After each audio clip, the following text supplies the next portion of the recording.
At Jackson State University, we're not just focused on today. Our students are building tomorrow.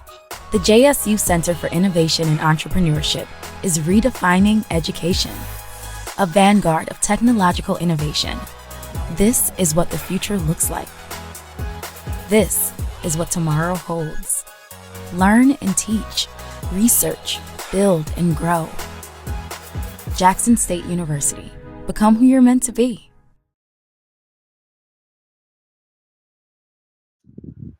Welcome back to Tiger Talk with the 1400 Club. You know who it is. This is your main man, Ken Clark. Back in the booth with my compadres, Mike B and the big Aristotle. What's going on, fellas? What's good, Ken? What's good, Mike B? What's good, V I Love? What's good, Ken? What's good, the Big A? Tiger fans, what's up? Yes, sir. Yes, sir. We 10-0, fellas. What's up, man? We 10-0, man. First time in school history. Now, last time we was on, it was first time in school history. We was 9-0, but now we 10-0. We done hit the real double digits, and we got one more game to finish an absolutely perfect season. Was it really perfect? About a record is perfect, so we're gonna take it. But fellas, we're gonna do something a little different. Okay. I'm excited about this one, man. We want to give a huge Tiger Talk with the 1400 Club. Congratulations to our very own Aubrey Miller, number 45, linebacker, on his Reese's Senior Bowl invitation, and it has been accepted. Hey, man, Aubrey, much deserved. And to honor Aubrey, we want to play that video that we played on the page. We're going to get it started, and we're going to kick the show off after this video. Stay tuned.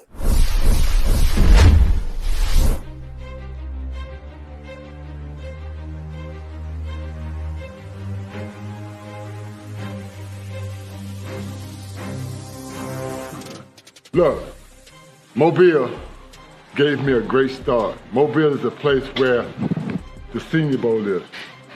And I found out today that we got one guy on this team. One guy on this team, Coach. One guy on this team, Coach, gonna get an invite to the Senior Bowl. Okay. Who it is? Come on now. Come on. Aubrey Miller!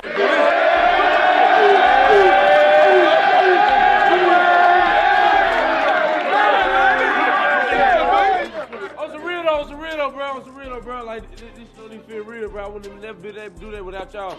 Like I said, I done had a long journey, bro. If it wasn't for that y'all, bro, I really want to tear up right now, but I ain't got no tears, bro. I appreciate y'all, bro.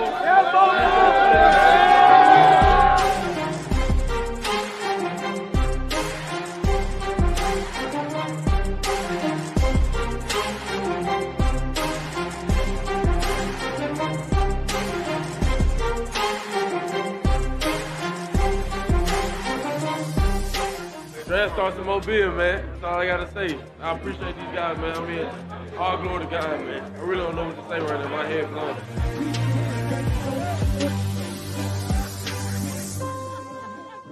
I told you what.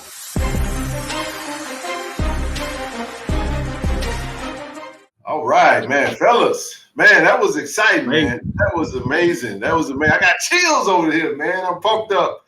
And, hey, we got a good relationship with Big Aubrey, man. It was good to see him on there. I know him. I've talked to him several times, fellas, and I know he's ecstatic about Aubrey Miller Jr., man, getting a shot. He had a monster game this last game against Alabama A&M. Hey, his stats were so off the chart. I'm gonna make sure I don't mess this up. I'm gonna read them, right? So Aubrey had listen to this, y'all. He not only did he get a recent Senior Bowl invite, but he's also the SWAC Defensive Player of the Week, right? Had a season high 17 tackles, 9 solo, a fumble recovery, and a pass breakup. He was everywhere, man. And it could it not have been a better spot for him to do this, fellas, to be in Mobile, Alabama, and the very place that he had a season high tackles, he get the Senior Bowl invite. So I'll let y'all take it from there. That's my intro. What y'all got on it, man? Man, what can you say after that, man? A wonderful season so far for Aubrey. And if you look from where he's come from, when he first came to JSU and where he is now, I mean, you can't help but just be happy for the kid, man. Right. He's made some wonderful improvements to his game. I was so ecstatic and happy that he decided to stay another season and try to conclude, his senior year at Jackson State, and it's paying dividends for him right now, especially with the amount of exposure that he's had. He's had one heck of a season already.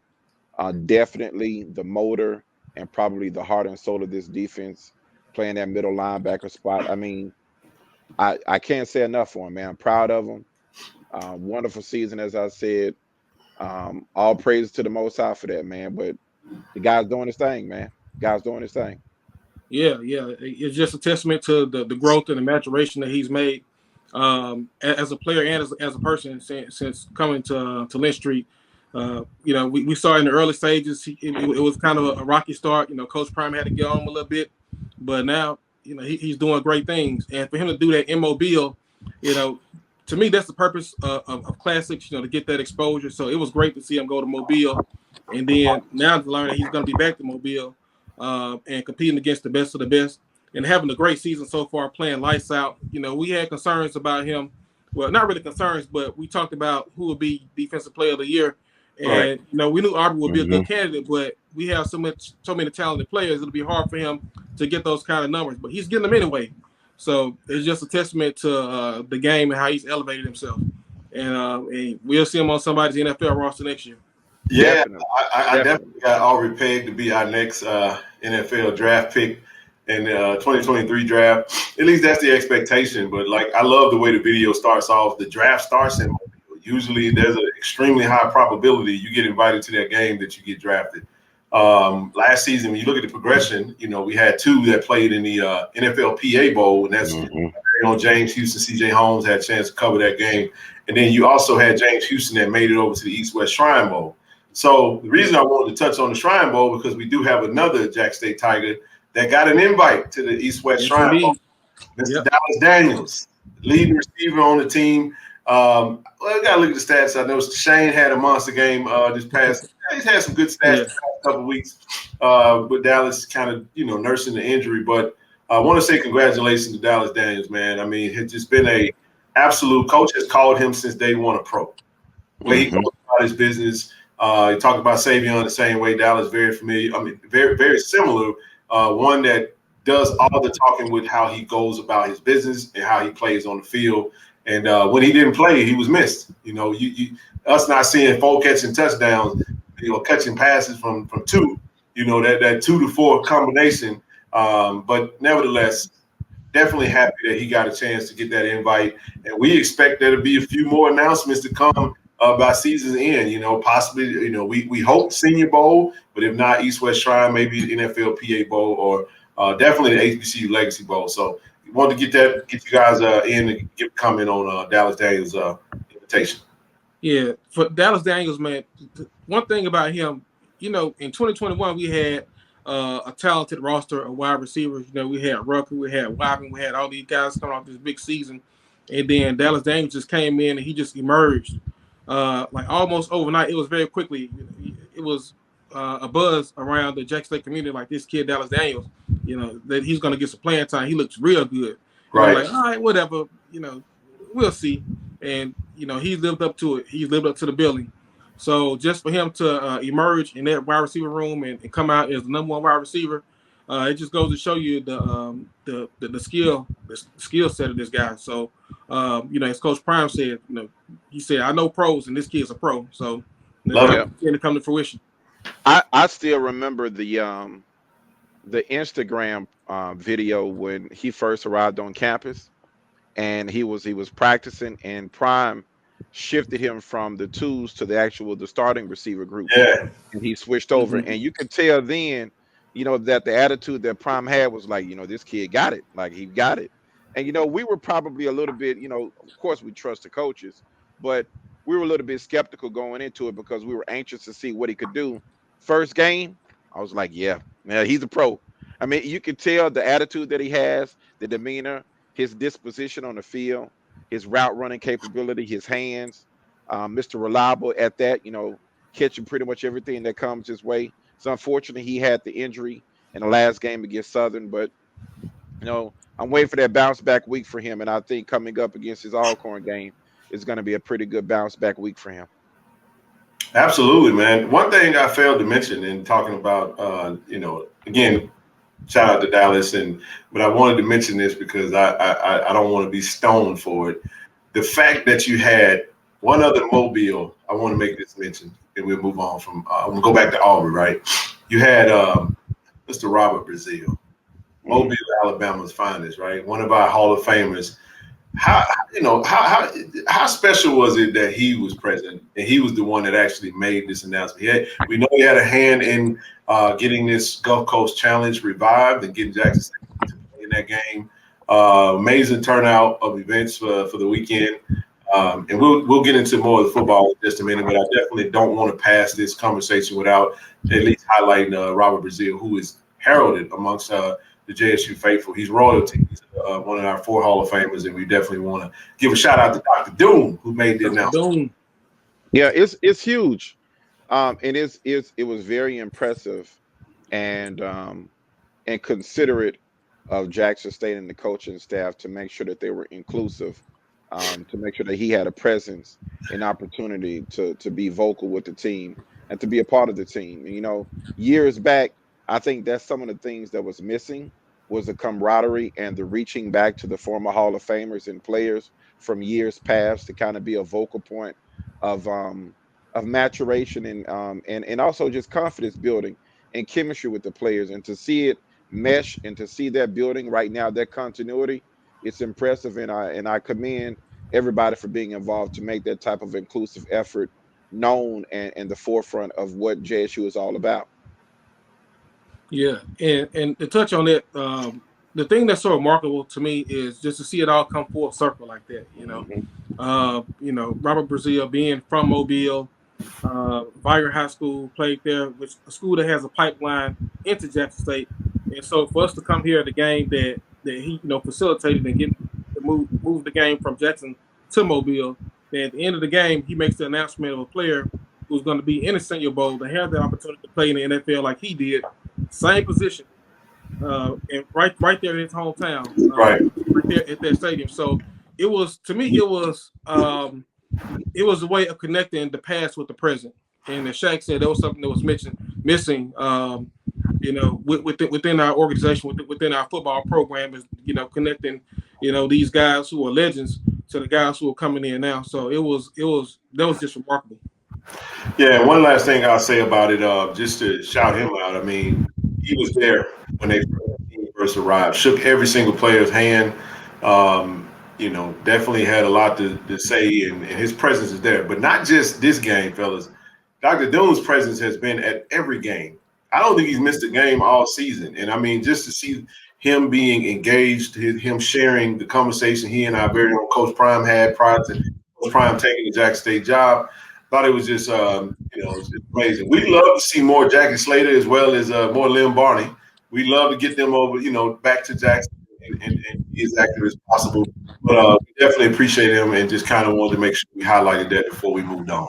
Now that we got all that out the way, this is football, man. We go into Alabama, Mobile, Alabama, Gulf Coast Challenge versus Alabama A&M, who we hung 61 points on last year, fellas. And this team coming off a loss to Mississippi Valley, 30-20 loss.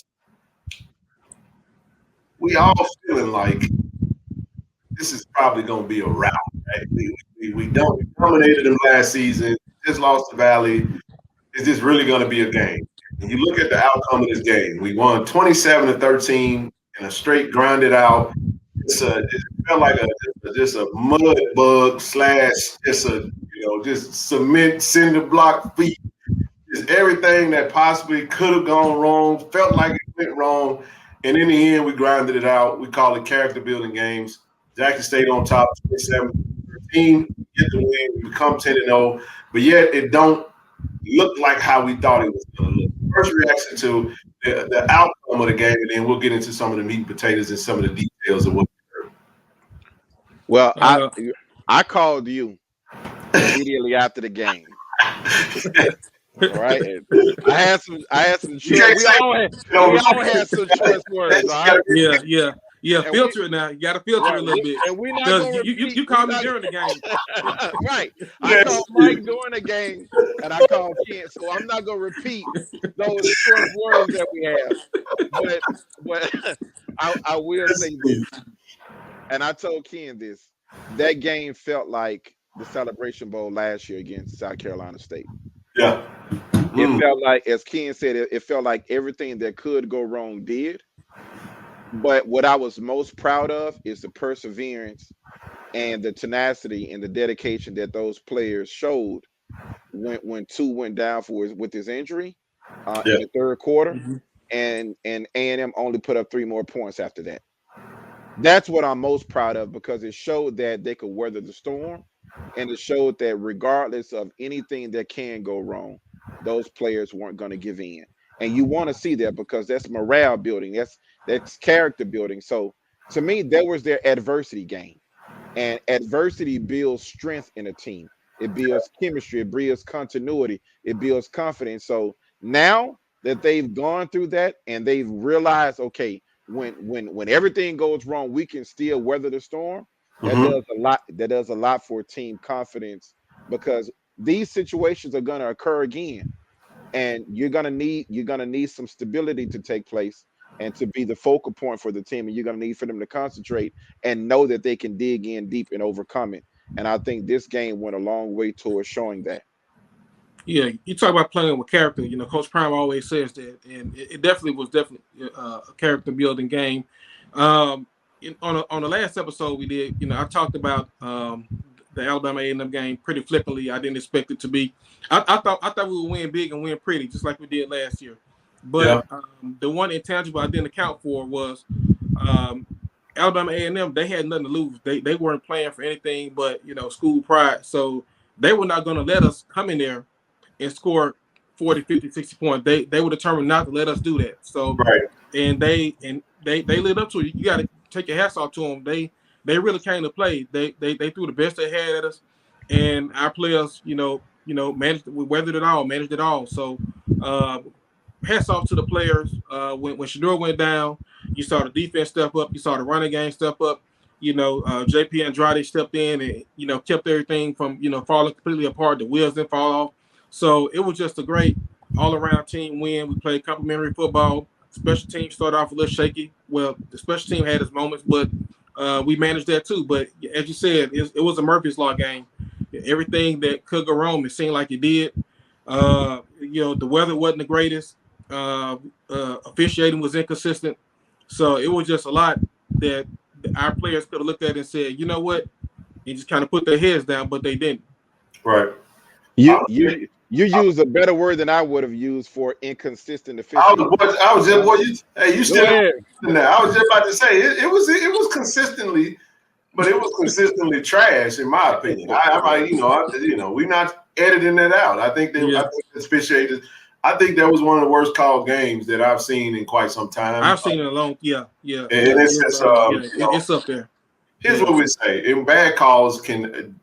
You got to overcome that too, because you can't really control that. You know, you want to see your team persevere that. I mean, was everything questionable? Probably not. But here's what I will say, because the coaches ain't buying that. That's us talking, right? Coach said on the call, on the SWAC coaches call, that as of right now, we're one of the most penalized teams in the conference right now. It's kind of a very bad trend, because that's not living to the one of the I would say 20% or 20% of his mantra, which is being disciplined. And right now we're not very disciplined. We're not. We're doing the things that are giving referees the calls to throw flags and blow their whistles. So we got to clean that up. And like I told Shaq, hey, listen, this was the best game that this could have happened for. And you know what I mean? Like I wouldn't have wanted this to happen against Alcorn, and definitely don't want it to happen in the SWAC championship, potentially the Celebration Bowl. We don't want that. So if it's gonna happen, why not happen now? And it happened with a win. We're able to continue our season, so forth and so on. But you know, like I said, we're gonna be nice. We're gonna be nice. We're not gonna be nasty. But we feel I like the way you put it. Very inconsistent, and we like to see that get better all around the board, because bad calls affect both teams. So, but nevertheless, in the opening drive, I say this: the opening drive, Alabama A&M receive the kickoff, they go right down the field and they score on us, even though it's a field goal. This was I would say consistently we've seen teams kind of when they get the ball go down and score on it. So give your thoughts real quick on kind of those opening drive scores, and that's something that's kind of uncharacteristic for the defense. But I say this past game was they bent some, but they didn't break. They definitely bent this past game. Absolutely. When you dive into the numbers, it was we lost gave up a lot of first downs, a lot of yards, lost the time of possession. It just you would think, but the most important category was the win column, and we got that. We put up the right amount of points. But go ahead. Well, I mean, you got to look at Connell Maynard as a football coach, and one that is going to be very he's going to take he takes a lot of risk in his games in his coaching style. And I mean, just to start off the game, we get them down to 4th down, but they end up executing a well-timed fake punt, and then we get them down to another 4th down, and they're able to execute. So the plays were there for us to execute. We had some missed gap assignments on their fake punt. If the right D line, if he covers that gap, that play doesn't happen. So that's just, as you mentioned earlier, that's discipline. That's making sure you play your role and you play your assignment, and you don't deviate from it just because you're trying to be aggressive in making a play. Sometimes you just need to play your assignment. But hats off to A&M, because when they made the plays that they had to, they did. And when we had to make the plays that we needed to, we did. And we were able to overcome some of the shortcomings that existed early in the game. And I'm not going to say squeak out a victory, but to me, it was a convincing victory, even though the stat line doesn't probably show it. But you could tell that there was an opportunity for us to really put our foots on their neck and dominate that game going into the 3rd quarter. But then Shedeur goes down with that injury, and that changes the entire momentum of the game. But overall, the plays were there for us to take. We just didn't execute early in the 1st quarter. And that's been a habit. That's been a consistent theme for this team going forward. And I can't wait for the game where they put it all together. Yeah. I think that game was week 1, and then we haven't really seen it since. But it's for some odd reason, I really can't put a finger on it. Maybe there's someone that's close to the guys in the locker room that can kind of figure out what's going on beforehand. But we saw Alabama A&M do it. We saw Valley do it. They just marched right down the field, and they bombed first on us like Machiavelli. I'm like, man, what's going on? And not that I get concerned or anything, because I know eventually, we're going to settle down and start playing. But Shaq, you said it's execution. We're just not. When we come out, we're just not clicking on all cylinders like we need to be. You said, missed tackles, guys out of alignment and assignment. It's just a lot of mental mistakes what we see on those first drives, and then of course they come back to the sideline. Coach DT getting them a little bit, then they off to the races. Well, I think it's a combination of the teams not matching sometimes the intensity of the opposing team, because these teams that we're playing, the last thing that they want to do is be the recipient of a blowout. They don't want to be blown out, so they're going to do everything in their power to basically catch us off guard and do some of the things that we don't expect them to do. And I think that's how they start off the game. They start off the games very aggressive, and they try to catch us off guard, but eventually things revert back to the norm. Absolutely. That's what you kind of saw in the game.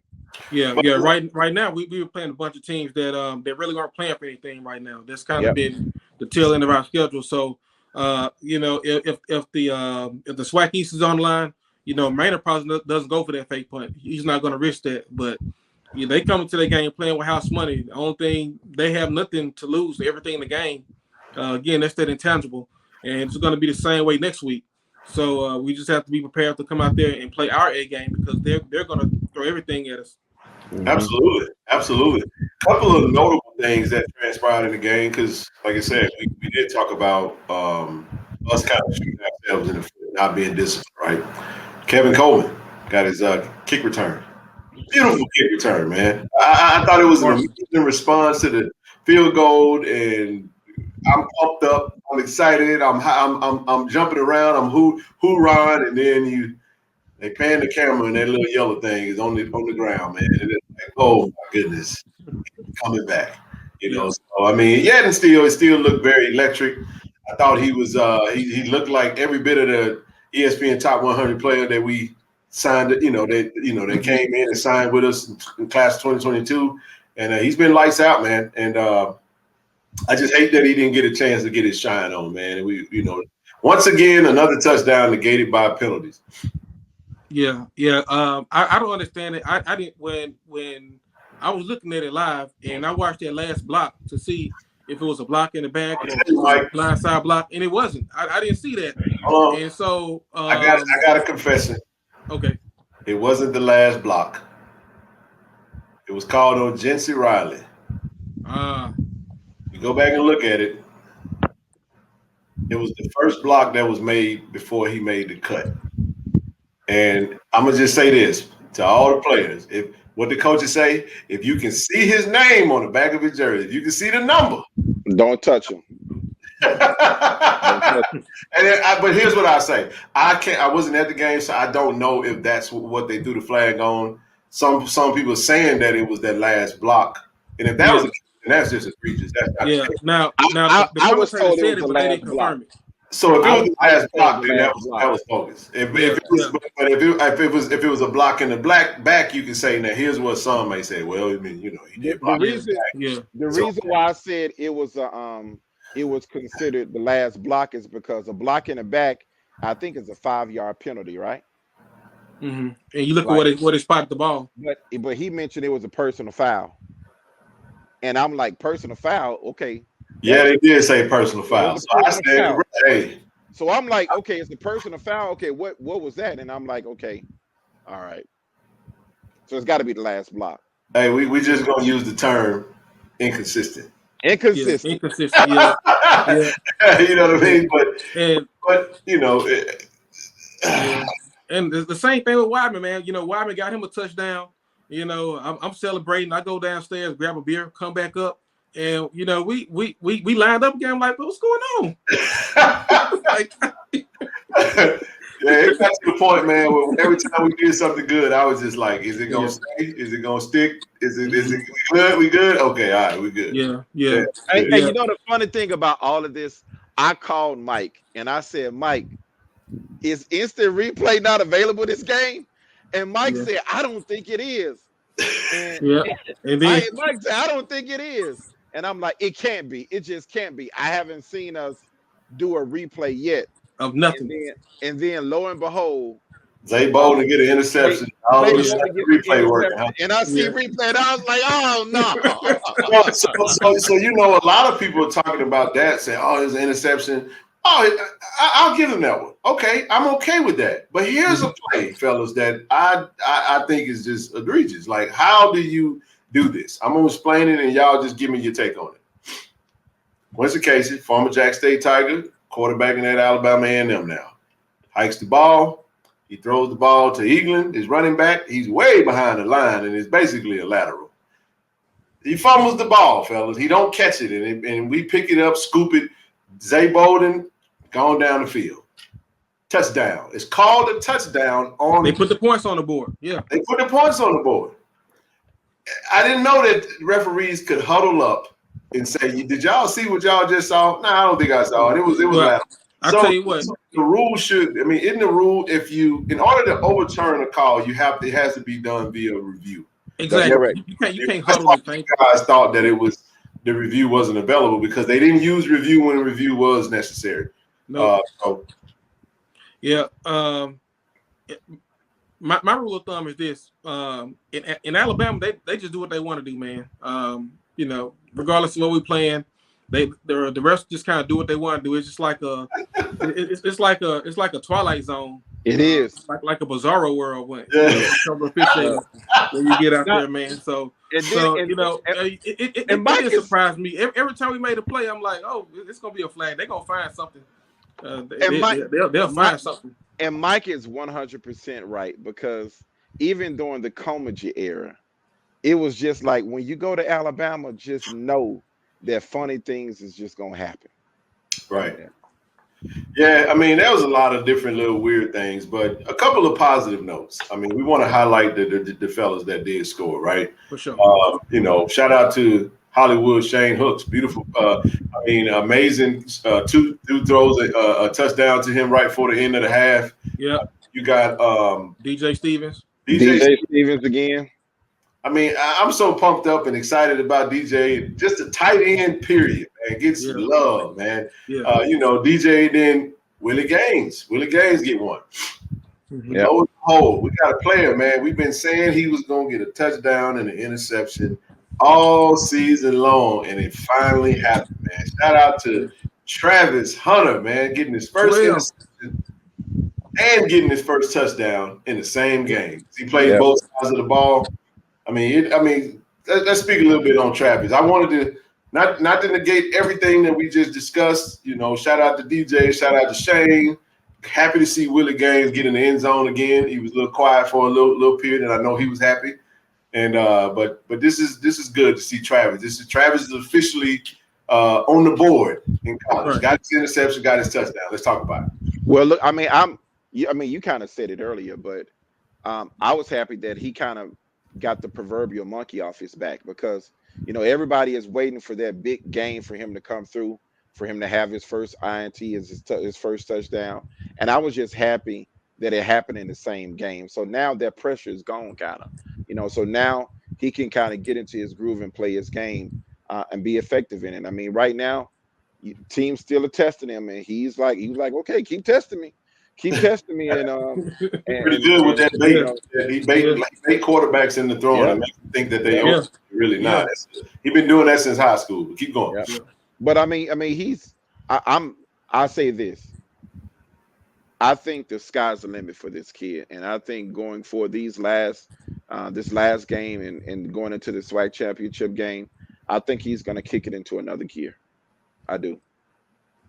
I think having that pressure off him to try to get his first INT and his first touchdown, now that that's over with, he can kind of, you know, play his game and do what he wants to do and take advantages of what the schemes are going to show him, both on the offensive side and the defensive side. So I can't wait to see what the coaches are going to scheme up for him to take advantage of how these defenses are going to play him, because right now I don't think anybody can match his athletic ability and intangibles in the SWAC. No, not at all. Should have had SWAC, SEC. Shedeur overthrew him on a wide open. He had a boy beat by like 3 to 5 yards. He was beat. Yeah. But go ahead, Mike. Yeah. Hey, this is what we've been waiting for, right? You know, ever since the spring game when he got off, he had interceptions. He was picking off Shedeur like it was nothing. You know, he kept the screen pass, house it. Like, I'm like, dude, you know, these are all SWAC, you know, guys you're playing against right here. So I can imagine what you can do, you know, in a regular game. And he's finally got his health together, and he did it right there in the same game. And I think I text Ken when it happened. I said, I can't remember the last time a guy had an interception on defense and a touchdown on offense since Cletus Gordon, and he did it in one season. Travis did it in a game. Hey, all I can say is special, man. Hey, but Coach gave him a charge. Get in that weight room. Got to get in that weight room, man. Got to get that weight up, because he knows. Coach knows that, you know, the higher this thing goes and the next level that you get to, you definitely want to put that weight on, man. But he has some irk and jerk in him, man, that, you know, he almost housed that thing. But we had penalties galore after he got the interception. Back to that inconsistency. After that, they said never again, never. Mm-hmm. Hey, one other person I do want to touch on in this game was Mr. Savion Wilkerson. Can y'all believe that Savion fell 1 yard shy of 1,000? So he's at 999. Yeah, 999. He had 103 yards rushing. I want to say on 21 carries, if I'm not mistaken. You can stat check that. But I know he had 103 yards. He needed 104. He goes into the game with 896. Need 104 to clips 1,000. I'm like, somebody should have saw that. It just gave him the ball. I know we put Tito in the game. Love Tito. Give it one more carry. But you know what you said, Mike B? Tell our listeners and our subscribers what you said. You know how we should start the game off in Alcorn. I said in Alcorn, first play, first drive, first play, just hand them the ball and then let them keep it. 1,000 yards. Just hand them the ball and just get the ball to them, let them take it home as memento. Just let them get 1,000 yards. Yeah. Absolutely. Agreed. Then give it to them again. Mike. Yeah. Agreed. As a matter of fact, that Alcorn game, I venture to say, should probably be 75% running. I think every running back 75% running. Listen, 75% running solely by the running backs. Yep. I think y'all know where I'm going next. I don't want to see number 2 running. What Coach said, we gonna think he a baseball player. I'm serious. I mean, every running back on the squad is gonna be getting time in this game. Hey, well, one thing know about Alcorn in the next game is that they run the ball. They got the league's leading rusher, Javion Howard. I think that's his name. I want to say Javi. If I misstated it, then I apologize. He's a beast, man. You know, he's a bruiser. He's a baller. Yeah, we're gonna have to definitely lock in, and I'll put 8 in the box. And I don't think their quarterback is gonna be much of a threat, but even if he was, then we got the DBs that could, that he'd have to get. We just spoke with Travis Hunter, but before we even get into Alcorn, we got a whole week to really talk about that and really get prepared for that. Let's talk about what transpired with Shedeur. I mean, I think we all knows that this team goes as 2 goals. I mean, we have the best quarterback in the league. He's up for the Connolly Trophy. It was great to see his name in the list, and I looked at all the candidates that he's up against. Hey, this might be the year that we see an HBCU player win the Connolly. I know they got some notables, but we'll see. We'll see how it goes. But let's talk about this injury, man. I mean, I felt like, we needed a first down. Shedeur did what he normally does. He went to go get the first down, but I think he let the players get a little too close to him, and he wasn't in a position to slide. And when you don't do that, you leave yourself open. I feel like, like I said, let me say this. I'm not saying that the players that hit him did anything wrong. They did what they needed to do. But from the replay, what I saw, it looked like they made helmet-to-helmet contact. They did.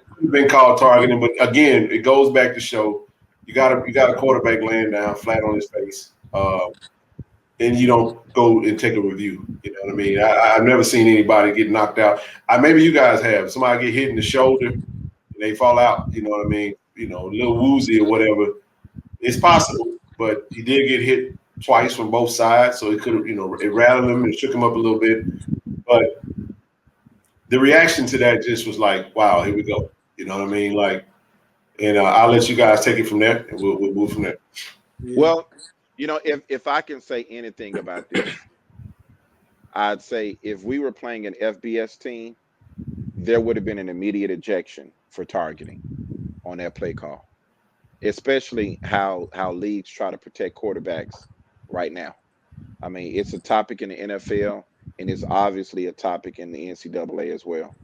And when you see a quarterback go down like that, you expect for the officials to stop play and go to the replay booth to determine the severity of the hit, where the contact occurred, and if it was targeting. And when you see a player go down face first on the ground, you know that the person got hit in the head in the helmet. So that should be a trigger. That should have been a trigger. It should have been no confusion then. It should have been an immediate opportunity for the officials to say, we're going to the replay booth to see what transpired. And that didn't happen. And I think that probably caught the ire of JSU fans more than anything else in the game. And that was just like compounded from some of the other lost calls that we felt didn't go our way in that game as well. But overall, up until that point, I thought Shedeur played a decent game. He had some wonderful throws right before halftime, where he had some wonderful clock management, getting out of bounds, stopping the clock, and had a wonderful pass to Shane Hooks in the back of the end zone. I mean, a wonderful pass right on time. So, Yep. I mean, so up until that point, he was taking what they were giving him. You saw that he knew how to slide because he slid in the first half, Yeah. going to the sideline. So that there was an option for him. But I hate that he didn't slide with that. But I will say this, Ken and Mike B. I'm not happy that happened. That event, I'm not happy he got dinged in the head. But what I am excited about is his newfound motivation now to know that he has to slide, because you know how kids are. Until it happens, you don't think it's gonna happen. But now that it happens, That's now great. you're more alert and you're more conscious now. We've been talking about it for quite Yeah. some time. We've Yeah. talked about it off record. Like, hey man, we don't want to see. Listen, I'm okay with Shador dropping his head and going in shoulder first, and he coming up, flexing. Mhm. I don't want to see Shador, but I don't want to see him do that. You get what I'm saying? I'd rather him just make the pass because he's so important to what we do. But I wanted to just throw that in there. Mike B, I'll let you rock out on that. Go ahead. Yeah. Well, I'm gonna try to be as diplomatic about it, as possible. But second game in a row, 2 games in a row, where he's been targeted. There's been some foul play and nothing was called. There was no call at all. So, what I don't get is it's a bang bang play. And Shaq, you said it caught our JSU fans. It needs to get our of the SWAC office as well. Because if you care anything about player safety, any kind of bang bang play like that, it needs to be reviewed for targeting. And secondly, it should have been reviewed to see if that was actually a fumble. The ball did come out, but it wasn't. I'm not sure if his knee was down, but there was no review of any kind of any sort.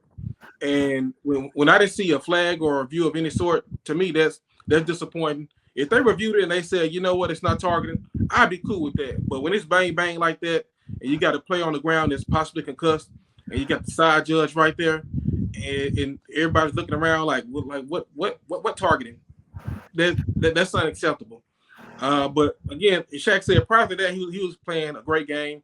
The completion percentage wasn't what it usually is, but he did have a lot of drops. Those, and maybe the weather had a part to play in that. But our receiver dropped more passes than usual. But he played a great game, and hopefully he gets himself better and gets ready to play against Alcorn, and hopefully we hand the ball off more and we see him slide more. He did slide the first time. He kind of came up gimpy. It looked like he hurt himself the first time he slid, and then he got back up. So I don't know if he just didn't trust the turf or his cleats. But man, that turf burns, man. It looked like. Hey, I told Shaq. I said it looked like he had a glute burn. Yep, that turf burns, man. So he probably figured, and you got to think about it. I mean, 2 years and he hadn't had that type of an injury. I mean, he got banged up a little bit last season, but for the most part, I like what you said. I think the thing that makes it a little bit more negligent, to your point, might be to kind of hammer it home. That was a third thing that transpired after he was down on the ground. That was 2 players from Alabama A&M kind of leaning over him, saying whatever they said. And obviously something was said because you can see the reaction from our Jack State player. And you had referees right there. So instead of them throwing a flag, which they would have had the ball still because it was a fumble recovery, still move them back some. But that's another thing that it just feels like negligence on the part of the professionals who's supposed to be there to control the game, keep the game, to call it like they see it. And it really felt like, and when you don't do that, it leaves you open for criticism. It leaves you open for those to say, well, what were you looking at? For you to see a fumble, a bang bang play, player concussed, and then you got players talking smack, and the professionals are standing there watching, and no one does anything, and it feels like it's somewhat out of control. And yet, the people that aren't very, I would say, the Jackson State non-lovers, when we highlight that, we don't have a premise to say that, and in actuality, I think that's hogwash. I think you, in any instance, if the tables are turned, everyone feels how they feel. But nevertheless, I'll say this. I'm happy to see that he was up. He was smiling. He was with his teammates after he ran off the field on his own strength. He didn't return. We had JP come in the game.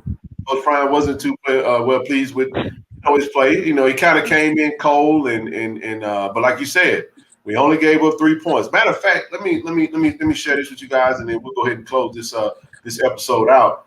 But this one transpired after that fumble, right? Crazy series, right? Alabama A&M scores the field goal, makes it score 27-13. Then we fumble on the ensuing kickoff. They return it, right? Then you get the Bolden INT on the ensuing play. That gets overturned. And then the play right after that, Bolden recovers the fumble and takes the thing to the 50-yard line, which eventually actually took it past the 50, and then we got it. So it was just a fluky, just a funky game, man. And it got to a point for me, I was like, you know what? Let's just get this game over with, man, and get out of here. Because time ain't good to us right now. We gotta get out of here with this dub and get about our business. You know the first thing that popped in my mind after they overturned the interception by Zay. First thing I said is ball don't lie. Absolutely, man. First thing I said ball don't lie, because right after that he was able to get his fumble recovery. And look, and to think, if all things go as planned, Zay has a phenomenal game. Oh my goodness! I said Zay had the best game that never happened I've ever seen. Phenomenal game, man. He had an INT. He had what did he have? A fumble recovery, or what else did he do? And to think, he almost had another interception that went. Yeah, he should have had that. He owe me one. He owe me one. Yeah. Yeah, well, he can still put that on his film, but I mean, they'll never know it was called back. That's true. That's just celebration. And yeah, absolutely, man. Yeah. Anything y'all got? Anything else? So we can go ahead and get ready to close this one out, man. Listen. At the end of the day, this is like one of those Al Davis games. Just win, baby. We won the game. And I said it's funny, in my, science is, math is the only true science. You got Alabama State, we win 26-12. Alabama A&M win 27-13. We literally win by the same point margin. We go through. It's a grinded out the mud, hard to win in Alabama style for this year, but we pulled it off, man. And kudos to the team and the coaches. Like I said, we come out this thing 10-0, and now we get to go to Lorman to play against that school down in Lorman. We're gonna take over Jack Spinks. We're gonna show up. We're gonna sell a game out. We're gonna close that thing out, man, with 11-0. At least that's the expectation. Y'all got that? We get out of here. Again, like you said about the game in Mobile, I was just, halfway through the third quarter, I'm like, all right, let's just get the win and get back on the road, because this is just not our night. Let's just get the dub and get on out of here. I'll be satisfied with whatever score as long as we got more points on the board than they do. And then again, the refs, it was like they tried to prolong. I'm tired of talking about it, but the game was prolonged so long. In the fourth quarter, the first 51 seconds of the fourth quarter, it took 14 minutes to run it. It's like I don't know what's going on. And then another thing I found very peculiar, and I'm gonna shut up after this. One thing I found very peculiar, I don't know how common this is, but I looked at the box scores of all the SWAC teams, all the SWAC games this week and the week before, and the one thing that's different with ours against Alabama A&M is that the officials were not listed on the box on the box sheet, on the box score. The officials, the names weren't there. You go back to look at all the other games, they're listed there. That's something that they keep record of, and for whatever reason, maybe it's pretty common. Maybe somebody in the comment section can speak to it that's familiar with that. But I just found that very peculiar. I don't think anything is peculiar anymore. I think everything is intentional. That ain't no coincidence. I ain't got no comment on that one, man. We're gonna close it out with that one, man. No comment on that one, but I will say this. I'm glad the team had that type of game right now. I'm glad that they had that game underneath. They got it underneath their belt. It's back. It's over with. I think they learned a lot from that game. I think Shedeur learned a lot from that game. I think Travis took away a ton from that game. I think Shane and the rest of those players, took a ton for that game. Prayers up to number 9 who got injured. Quay Davis. Prayers up to Quay Davis. Yeah. I hope it's not a serious injury, but prayers up to you, young fella, young king. I hope all things is good with you. But Yeah, overall, great block on that I'm first glad- touchdown. Yep. Yeah. I'm just glad this game is beneath us, is behind us, and now we can kind of take all the lessons from all of these last 3 or 4 games that we've had that have been unusually close, and now stick to what Primus and the coaching staff is really preaching right now, which is every snap, every series, every quarter, dominate. Just Hey, dominate. and I think that's right there. That's a perfect way to stop it. That's a perfect way to end it, fellas. We're 10-0. We're looking to be 11-0, and we're going on to the SWAC championship. Man, the Beast of the East, back-to-back SWAC East champions. We booked the berth. Be sure to go ahead and get your SWAC championship tickets. They went on sale officially today. Don't wait. Let's sell this thing out. Let's make it a good showing. Look like we may be playing Prairie View, but the West is still open. We'll see who we get the chance to play. But until then, only thing we focus on is going to Lorman, taking over, and coming out that thing 11-0. It's Tiger Talk with the 1400 Club. Ken Clark, Mike B, Big A. Go Tigers. Go Tigers. Do y'all love, baby?